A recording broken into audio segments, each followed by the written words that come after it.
आपकी कोई भी स्किल है उसको कैसे इम्प्रूव करो, उसके लिए आप कैसे टाइम निकालो। ठीक है, देखो स्किल को इम्प्रूव करने का सबसे अच्छा तरीका है प्रैक्टिस। आप उस चीज की प्रैक्टिस करते रहोगे, किसी भी चीज की, और उसमें नया नई चीज सीखते रहोगे तो आपकी स्किल डेवलप होती जाएगी। ठीक है, फॉर एग्जाम्पल मान लो आप आईटी सेक्टर में जॉब करते हो।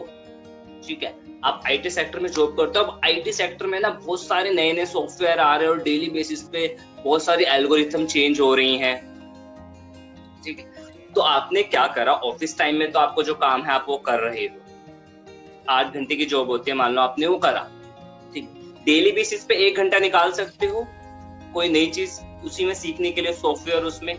तो आप सिर्फ ज्यादा नहीं, डेली बेसिस पे 1 घंटा घर पे आके आप कोई नई चीज, ऐसी कोई नई रेलेवेंट चीज जो आपके आईटी सेक्टर में लैंग्वेज वाले उसमें कर रहे हो, कोई लैंग्वेज वाले आईटी सेक्टर में हो आप, तो आप घर पे आके उस लैंग्वेज की नई नई चीजें क्या ऐड हो रही हैं जो आपको काम आएंगी, घर पे आप उसकी प्रैक्टिस करो। तो डेली 1-1 घंटा भी प्रैक्टिस करोगे ना तो आपकी स्किल बहुत अच्छे से इंप्रूव हो जाएगी। और प्रैक्टिस करते समय आपको ऐसा नहीं है कि डेली का आपको 4 घंटे 5 घंटे देने हैं, आप 1 घंटा भी दोगे तो ये भी मोर देन सफिशिएंट है। बट ये ध्यान रखना कि जब आप प्रैक्टिस कर रहे हो वो आपके जो भी स्किल को आप प्रैक्टिस कर रहे हो वो आपके फील्ड से रिलेटेड होना चाहिए। अगर आप उस फील्ड, आप जिस भी फील्ड में जा रहे हो, क्योंकि आपने जॉब से रिलेटेड पूछा है पर्पस अपना, और प्राइवेट सेक्टर में तो ऐसा ही होता है कि अगर आप अपने स्किल्स को अपग्रेड नहीं कर रहे हो तो 1 महीने बाद आप निकाले भी जा सकते हो बिना किसी के पूछे में। लोगों को लगता है प्राइवेट सेक्टर में अब चले गए, परमानेंट हो गए और वहां पे बैठे रहेंगे, लेकिन ऐसा नहीं होता है। लोगों के साथ ऐसा हुआ है, कोविड में बहुत सारे लोगों के साथ ऐसा हुआ है, उन्हें ऐसे ही निकाल दिया गया।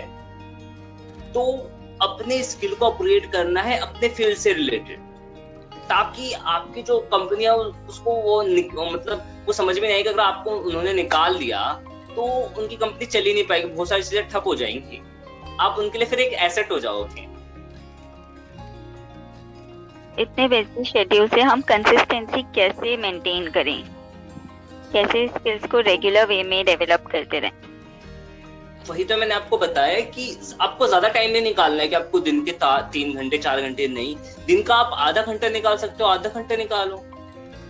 आप ये सोचो, दिन का आधा घंटा निकालोगे, सैटरडे संडे 1-1 घंटा निकाल लो। ठीक है, अगर आप मान लो वीक के 5 दिन आधा आधा घंटा, सैटरडे संडे 1-1 घंटा, ज्यादा नहीं तो कितने हो गए, वीक तो 4.5 घंटे हो गए, वीक के 4.5 घंटे, महीने में अप्रोक्सीमेटली 18 से 20 घंटे, 18 से 20 घंटे दे रहे हो महीने में आप उस स्किल को सीखने के लिए। तो आप खुद सोचो, किसी भी स्किल को आप महीने के 18 से 20 घंटे दे रहे हो तो कितना ज्यादा इंप्रूव हो जाएगा वो स्किल। समझ गए? राइट। तो बट ये ध्यान रखना कि किसी भी स्किल को इम्प्रूव करने का मतलब उसका जो की पॉइंट क्या है, सिर्फ और सिर्फ प्रैक्टिस, और किसी तरीके से आप नहीं कर सकते। चाहे कैसा भी स्किल हो उसको आप प्रैक्टिस से ही वो कर सकते हो। डांसिंग का स्किल हो, सिंगिंग का स्किल हो, पेंटिंग का स्किल हो, या फिर जैसे मैंने अभी आपको आईटी का बताया, सिर्फ और सिर्फ प्रैक्टिस से कर सकते हो। और दूसरी एक और चीज कि आपने जो उसमें मिस्टेक करी है, सिर्फ ये नहीं कि आप वही प्रैक्टिस करे जा रहे हो और मिस्टेक रिपीट करे जा रहे हो, उस मिस्टेक को इम्प्रूव भी करना है।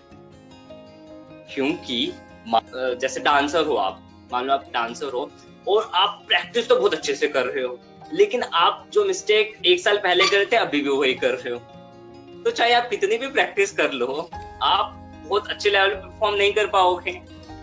तो प्रैक्टिस के साथ साथ स्किल को इम्प्रूव करने के लिए जो आपने मिस्टेक करी है उन्हें भी इम्प्रूव करना है।